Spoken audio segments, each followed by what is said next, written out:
ئەمە زیدەتر لەسەر ڕەوشە بەندا بۆ پۆندên هەرێما کوردستان ڕابواستن بەتایبەت پشتی ئەف پێلا بارانبارینە بەردەوام بە هەفتەیەدا بەرەخوەدای هەرێما کوردستانê ڕێزدار ڕەحمان خانی ڕێبەبەرێ گشتیە بەنداوێن هەرێما کوردستانê لەگەڵ me ڕێزدار ڕەحماندان باش و سوپاس بۆ ئامادەبوونەوە هەتا niha çend av di bendavên herêma Kurdistanê de hatiye kogehkirin. ڕۆژتان باش زۆر سوپاس لە ڕاستیە بەنداوەکانی هەرێمی کوردستان بە تایبەتی بەنداوە گەورەکان بەنداوی دەربەنیخان وەکو لە راپۆرتەکەی خۆتان باستان کرد چەند سنتیمێکی ماوە سنتیمەترێکی ماوە بۆ پڕبوون لە ڕاستیە لە ماوەی دوو هەفتەی ڕابردووە ئەتوانرا بەنداوەکە پڕ بکرێ بەڵام لەبەر ئەوەی بۆشایەکی خەزنی بە پێ و پلانەی کە هەمان بوو بمێنێتەوە بۆ ئەم شەپۆلەی کە چاوەڕوان نەکرا هەرێمی کوردستان بگرێتەوە بۆەوەی هیچ گیر و گرفتێک دروست نەبێ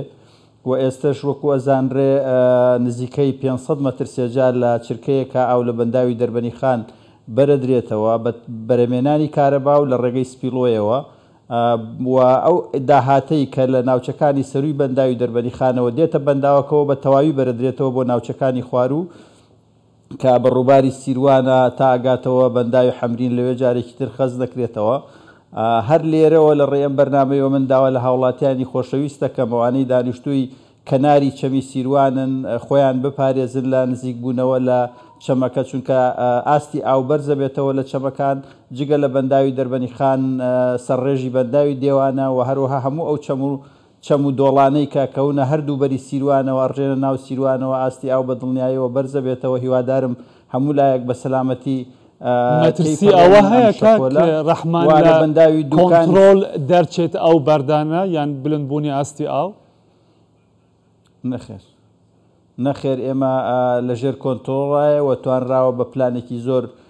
تۆکمە و زانستی بەنداوەکەوە گەڕ بخرێ بۆیە هیچ مەترسیەک نییە و ئینشاءڵڵا بە سەلامەتی ئەو شەپۆلی لافاوەتی باشە دۆخی بەنداوەکانی دیکە چوونەکە ڕەحمان چەند لە بەنداوەکان سەرڕێژ بوونە یان نزیک بوونە لەوە سەرڕێژ بوون بەڵێ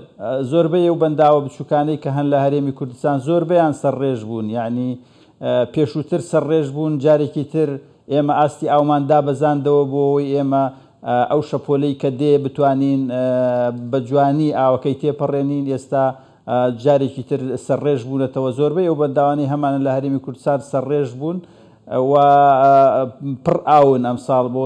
ساڵی ئایندە ئامادە و سازن بۆ ئەوەی پێویستەکانی هاوڵاتیانی خۆمان دابین بکەن ئەی بەنداوە گەورەکان گەورەترین بەنداوی هەرێمی کوردستان بەڵێ بەنداوی دووکان وەکو گەورەترین بەنداوی هەرێمی کوردستان و سێیەم بەنداوی گەورە لە عێراقا لە ڕاستیە هێشتا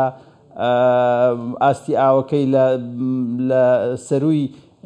لە 150 لە 155 ئاوی تایە لە 145 پێویستی بەوەی ئاوی زیاتر بگرێتە خۆی و ئێمە لەوێ دەستمان بە خەزن کردووە ڕاستە لە ماوەی هەفتەی ڕابردووە بەهۆی گرفتی کارەباوە بەرەمێنانی کارەبا زیاد کراوە ڕێژەیەک ئاو لە بەنداوی دوکان بەردرایەوە بەڵام لە دوێنێەوە جارێکی تر دەستمان بە خەزنکردنی ئاو کردوێتەوە و لە ڕاستیە ئەو شەپۆلەی دوێنێ کاریگەریەکی ئەو تۆی لەسەر دوکان نەبوو بارانێکی کەم لەو ناوچانە باری بوو بەڵام بیوادارین لە ڕۆژانی ئایندە ئێمە بتوانین داهاتێکی زیاتر ڕوو لە بەنداوی دوکان کا بۆی بتوانین ئاوێکی باش لە دوکان کۆکەینەوە بەنداوی دهۆک لە ڕاستیە نزیکەی 50 ملیۆن مەتر سێجا ئاوی تایە واتە کەمتر لە 1 مەتری ماوە بۆ پڕبوون و ئێمە بەردەوام متابعەکەین و بەرنامەی خەزنکردنی ئاومان لە بەنداوی دهۆکی شەیە بۆی بتوانین تا ئاستی پڕبوون بەنداوەکە ئاو گل بداتەوە و ئەو بەنداوانەی تریش بۆ نمونە ئێمە بەنداوی گۆمەسپانمان هەیە لە هەولێر سەروی 10 ملیۆن مەتر سێجا ئاوی تایە بەنداوەکانی تریش وەکوتم بەشی زۆریان سەرڕێژ بوون یا ئێستا لە ئاستی پڕبوونە سەبارەت بە بەرهەمهێنانی کارەبا کاکە ڕەحمان تاوەکو ئێستا چەند تاقەی ئینتاجیان هەیە بەرهەمهێنانی کارەبایان هەیە بەنداوەکانی کوردستان بەڵێ وەکو ئەزانرێ دەربەنیخان توانای بەرەمێنانی 250 مێگاوات کارەبای هەیە بەڵام ئێستا لەبەرەوە یەکێک لە وەحدەکان لە دەرەوەی کارکردنە واتە گرفتی هەیە تەنها دوو وەحدەی کارۆئاوی لە دەربەنیخان کارەکان نزیکەی 160 مێگاوات بەرهەمە هێنێ بەڵام لە دوکان لە 5 وحدەی کارۆئاوی هەیە کە هەر یەکەی 80 مێگاوات کارەبایە نێواتە توانای 400 مێگاوات کارەبای هەیە بەڵام ئێستا نزیکەی 60 بۆ 65 مێگاوات کارەبا لە دوکان بەرهەمە هێنرێ دوای ئەوەی کە ئەو هەر چوار وحدەکە خراە ئیشەوە لە ماوەی ڕابردووە بەڵام لە دوێنێەوە جارێکی تر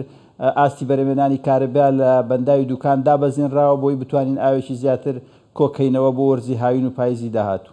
باشە بەهۆی ئەو باران و بەرزبوونەوەی ئاستی ئاو لە چەند ڕۆژی ڕابردوو لە ناوچە جیاجیەکان هیچ مەترسیەک لەسەر پۆندەکان یان پروژەی نوێ دروست بووە لەم ماوەیەدا؟ هیچ کێشەیەک هەبووە؟ بەدڵنیایەوە لە شەپۆلی پێشووتر ئێمە لە چەند شوێنێک زیان بە دوو بەنداو گەیشت لە دهۆک لە پارێزگای دهۆک کە هەردوو بەنداوەکە لە ژێر جێبەجێکردنا بوون و زیان بە یەکێک لە بەنداوەکانمان گەیشت لە دەربەندی خان کە تەواو بوو بەنداوەکە هەندێک زیانی پێگەیشت بەهۆی ئەو لافاوەی کە هەبوو. بەدڵنیایەوە هەموو لافاوێک ئەو لافاوانەی کە دێن زەرەر و زیانی خۆیان لەگەڵایە هیوادارین بە کەمترین زیان پرۆژەکانمان لی دەرچن و لەم شەپۆلش تا ئێستا هەموو بەنداوەکانمان سەلامەتن و گرفتێکی ئەوتۆیان بۆ بەنداوەکان دروست نەکردووە. لێرە و لەوێ باس لەوە کرێ هەندێک شوێن هەندێک پۆند یا هەندێک شوێن زەرری پێگەیشت بێ بەڵام تا ئێستاوانە بەڕاستی دڵنیانین لەوەی حاڵەتێکی وا ڕوویدابێت. بەتایبەت لە کاتێکدا هەندێک پۆند یان بەندان پێویستیان بە نوژەرکردنەوە بووە کاک ڕەحمان پێشتر کە کۆنن یان زیانیان بەرکردووە بۆ نمونە دەربەندی خان کاری نوژەنکردنەوەیان گەیشتە کوێ؟ بەڵێ بەنداوی دەربەندی خان لە ڕابردووە بە دوو قۆناغ لەلایەن حکوومەتی هەرێمی کوردستانەوە نۆژەنکردنەوەی بۆ کراوە و بەردەوامیشە هەموو ئەو بەنداوانە وەکوتم چ بەنداوە گەورەکان چ بەنداوە بچووکەکان پێویستیان بە بەردەوامی سیانە و چاکردنەوە هەیە بۆیە لە ڕاستیە پێویستە حکوومەتی هەرێمی کوردستان زیاتر گرنگی بەو لایەنە بە وەزارەتی مالیە زیاتر بەو گرنگی بەو لایەنە بە ئەو ڕۆتینەی کە لە وەزارەت هەیە بۆ ئەوەی ئەو بودجانەی کە تەرخانەکرێ بۆ بەنداوەکان بە شێوەی سیولە خەرجکرێ بۆی ئێمە بتوانین لە ڕاستیە کۆنتترۆلی بەنداوەکانی خۆمان بکەین و بتوانین ئەو گرفتە بچووکانەی کە ئەتوانرێ بە پارەیەکی کەم چارەسەر بکرێ گەورە نەبێتەوە بۆ ئەوەی نەتوانین بە بودجەیەکی زەبەلاح چارەسەری بکەین وەکەوەی کە لێرە و لەوێ جار بەجار ڕوەدا. ڕێزدار ڕەحمان خانی ڕێبەرێکی گشتیە بەنداوێن هەرێما کوردستانی ژە هەولێرە لەگەڵما بووی دەم باش.